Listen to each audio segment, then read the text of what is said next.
Shalom saudara-saudara yang dikasihi oleh Tuhan. Kita semua pasti mengimani Tuhan itu baik. Saudara, bagaimana kita tahu Tuhan itu baik? Saudara, Alkitab mengajarkan kepada kita kasih karunia Tuhan mendahului perintah-perintah Tuhan. Jikalau tanpa kasih karunia Tuhan, kita tidak mampu melakukan perintah Tuhan. Salam jumpa dalam program Tuhan adalah Gembalaku. Saudara, Alkitab mengajarkan kepada kita bahwa Allah senantiasa berkasih karunia dahulu kepada manusia sebelum ia memberikan perintah-perintahnya. Saudara, dari mana kita tahu? Saudara, Allah menciptakan segala sesuatu secara sempurna sebagai fasilitas bagi manusia untuk berkehidupan. Setelah itu Allah menciptakan manusia. Setelah Allah menciptakan manusia, maka Allah memberikan perintah. Setelah Allah menyediakan segala sesuatu bagi manusia. Saudara, apa tujuannya? Supaya manusia tahu bahwa hidupnya adalah untuk mengabdi kepada Tuhan. Bahwa hidupnya bukan berhutang kepada dunia ini, tetapi berhutang kepada Tuhan. Saudara, sebagai orang percaya, kita menerima keselamatan di dalam Kristus terlebih dahulu. Barulah kita diperintahkan oleh perintah-perintah Tuhan di dalam kita mengikut Yesus. Saudara, kita diperintahkan untuk belajar memberi, karena kita telah menerima dari Tuhan. Kita diperintahkan untuk mengampuni, karena kita telah diampuni di dalam Kristus. Kita diperintahkan untuk mengasihi, karena kita telah dikasihi oleh Allah. Coba saudara perhatikan perintah-perintah Tuhan kepada kita. Maka sesungguhnya Allah telah melakukan terlebih dahulu, sebelum kita melakukannya bagi Dia. Saudara, mari kita membaca 1 Petrus pasal 1 ayat 17-25. Dan jika kamu menyebutnya Bapa, yaitu Dia yang tanpa memandang muka menghakimi semua orang menurut perbuatannya, maka hendaklah kamu hidup dalam ketakutan selama kamu menumpang di dunia ini. Sebab kamu tahu bahwa kamu telah ditebus dari cara hidupmu yang sia-sia, yang kamu warisi dari nenek moyangmu itu bukan dengan barang yang fana, bukan pula dengan perak atau emas, melainkan dengan darah yang mahal, yaitu darah Kristus yang sama seperti darah anak domba yang tak bernoda dan tak bercacat. Ia telah dipilih sebelum dunia dijadikan, tetapi karena kamu baru menyatakan dirinya pada zaman akhir. Oleh Dialah kamu percaya kepada Allah yang telah membangkitkan Dia dari antara orang mati, dan yang telah memuliakannya sehingga imanmu dan pengharapanmu tertuju kepada Allah. Karena kamu telah menyucikan dirimu oleh ketaatan kepada kebenaran, sehingga kamu dapat mengamalkan kasih persaudaraan yang tulus ikhlas. Hendaklah kamu bersungguh-sungguh saling mengasihi dengan segenap hatimu. Karena kamu telah dilahirkan kembali bukan dari benih yang fana, tetapi dari benih yang tidak fana, oleh firman Allah yang hidup dan yang kekal. Sebab semua yang hidup adalah seperti rumput, dan segala kemuliaannya seperti bunga rumput. Rumput menjadi kering dan bunga gugur, tetapi firman Tuhan tetap untuk selama-lamanya. Inilah firman yang disampaikan Injil kepada kamu. Saudara yang dikasihi oleh Tuhan, menghormati dan mengasihi adalah dua prinsip penting di dalam kehidupan insan manusia. Saudara, manusia harus belajar dari sejak kecil untuk menghormati. Saudara, manusia yang tidak dapat menghormati, dia tidak dapat bekerja sama dengan orang lain. Manusia sejak kecil harus belajar untuk mengasihi. Manusia yang tidak dapat mengasihi, ia tidak memiliki orang-orang yang dekat dengannya, dan dia akan merasa tersendiri. Saudara, dalam pergumulan orang percaya, maka dua hal ini dapat digoncangkan, yaitu kita mulai kurang menghormati orang, atau kita kurang menghormati Tuhan, dan kita menjadi orang yang egois, lebih mencintai diri sendiri dari mencintai sesama kita. Saudara, mari kita mendapatkan pesan firman Tuhan dari bagian firman Tuhan yang kita baca. Yang pertama, Saudara, kita harus hidup penuh hormat kepada Tuhan. Karena kita telah ditebus dari cara hidup kita yang sia-sia. Yaitu dengan darah yang mahal, yaitu darah Yesus Kristus di atas kayu salib. Saudara, firman Tuhan berkata, dan jika kamu menyebutnya Bapa, yaitu Dia yang tanpa memandang muka menghakimi semua orang menurut perbuatannya, maka hendaklah kamu hidup dalam ketakutan selama kamu menumpang di dunia ini, sebab kamu tahu bahwa kamu telah ditebus dari cara hidupmu yang sia-sia yang kamu warisi dari nenek moyangmu itu, bukan dengan barang yang fana, bukan pula dengan perak atau emas, melainkan dengan darah yang mahal, yaitu darah Kristus yang sama seperti darah anak domba, yang tak bernoda dan tak bercacat. Ia telah dipilih sebelum dunia dijadikan, tetapi karena kamu baru menyatakan dirinya pada zaman akhir. Saudara, apa yang diajarkan firman Allah bagi kita adalah sesuatu yang menarik.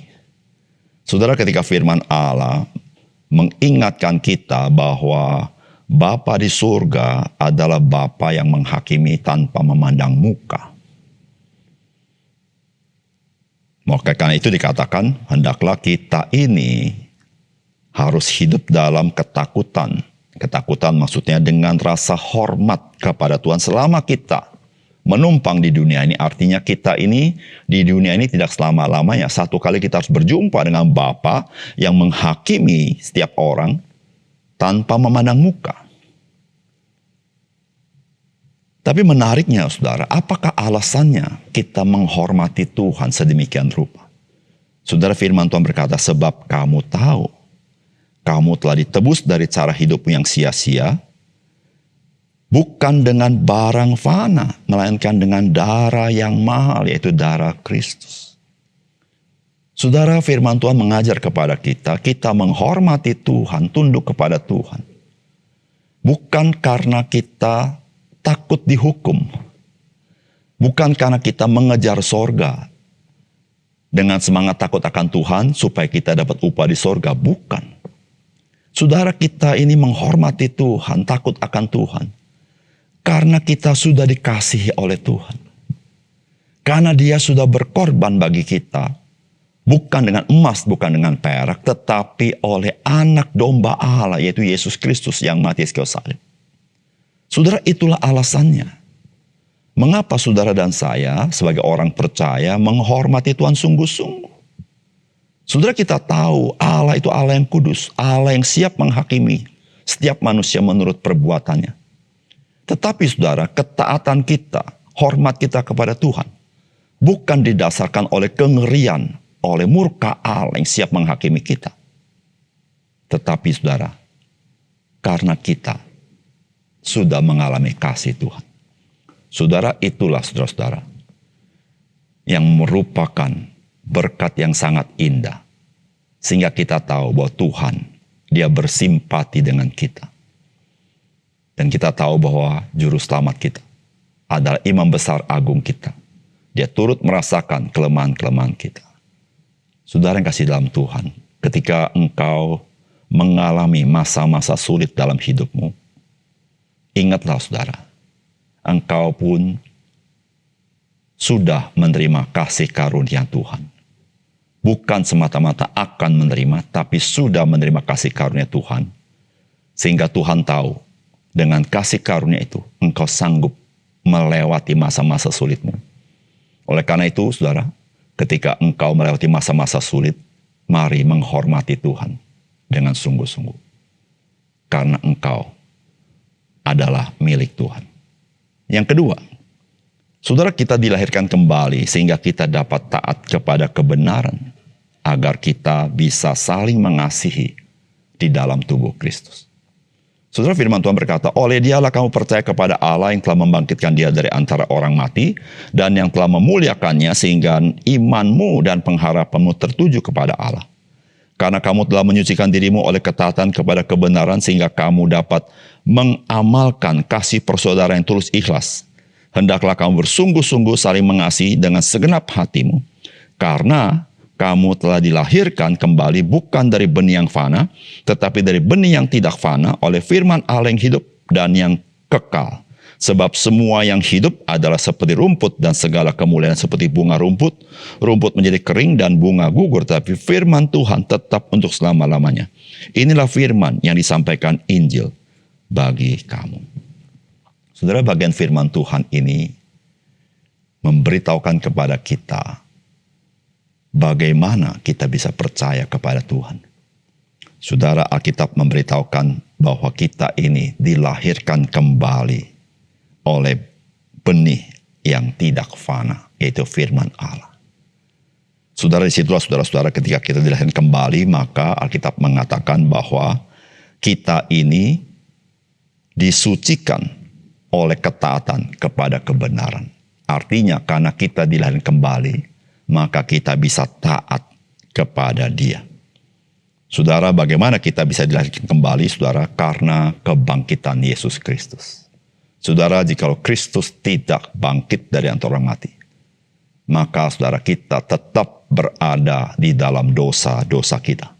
Tetapi saudara, karena Kristus telah bangkit dari antara orang mati, maka firman Allah berkata, sehingga imanmu dan pengharapanmu tertuju kepada Allah. Saudara, tanpa penebusan oleh darah Kristus, tidak seorang pun bisa dapat mencapai Allah. Karena Allah adalah Allah yang Maha Kudus. Saudara, ketika kita dilahirkan kembali, maka kita bisa taat kepada kebenaran. Saudara, ketika Alkitab berkata, olehnya kamu taat kepada kebenaran, maka sehingga kamu dapat mengamalkan kasih persaudaraan yang tulus, ikhlas. Saudara yang kasih dalam Tuhan, dari sini kita tahu, saudara, dari mana asal muasalnya kasih itu. Saudara, kasih itu tidak lain berasal dari Tuhan. Saudara, kita ini dilahirkan kembali, maka kita bisa taat kepada kebenaran. Saudara, ketika kita memiliki ketaatan kepada kebenaran, maka kita dimampukan untuk belajar saling mengasihi. Saudara, itulah kasih karunia Tuhan. Bukan hanya menyelamatkan kita dari kubangan dosa, tetapi saudara, menyatukan kita di dalam keluarga Allah, yaitu tubuh Kristus. Bukan hanya menyucikan hati kita, tetapi juga memberikan kita kuasa, kasih kepada orang lain. Sehingga dengan demikian saudara, hidup yang kita miliki menjadi hidup yang indah, hidup yang berharga, hidupnya berkat bagi orang lain, hidup yang menyatakan kasih Tuhan kepada orang lain. Saudara, kehidupan Kristen tidak pernah luput daripada kesusahan dan penderitaan. Tetapi ingatlah satu hal, bahwa penderitaan, kesulitan, kesusahan tidak dapat mengurangi keindahan hidup Kristen. Mengapa? Karena ada benih kasih Allah di dalam hidup orang Kristen. Sehingga keindahan hidup Kristen semakin cemerlang. Bahkan ketika ditempa oleh kesusahan dan penderitaan, dia akan bercahaya, yaitu kasih Tuhan yang nyata itu. Sehingga saudara, dunia akan tahu bahwa engkau dan saya adalah murid-murid Kristus. Saudara, marilah kita hidup di dalam anugerahnya yang ajaib yang Dia berikan kepada kita. Mari kita berdoa. Bapa di surga, terima kasih untuk kebenaran firman-Mu yang mencelikkan mata rohani kami, bahwa sesungguhnya anugerah Tuhan mendahului apa yang Tuhan perintahkan kepada kami, sehingga kami dimampukan untuk hidup menyatakan keindahan Tuhan. Biar kami hidup bersandar kepada Roh Kudus dan hidup di dalam firman-Mu ya Tuhan. Terima kasih Tuhan. Dalam nama Tuhan Yesus kami berdoa. Amin.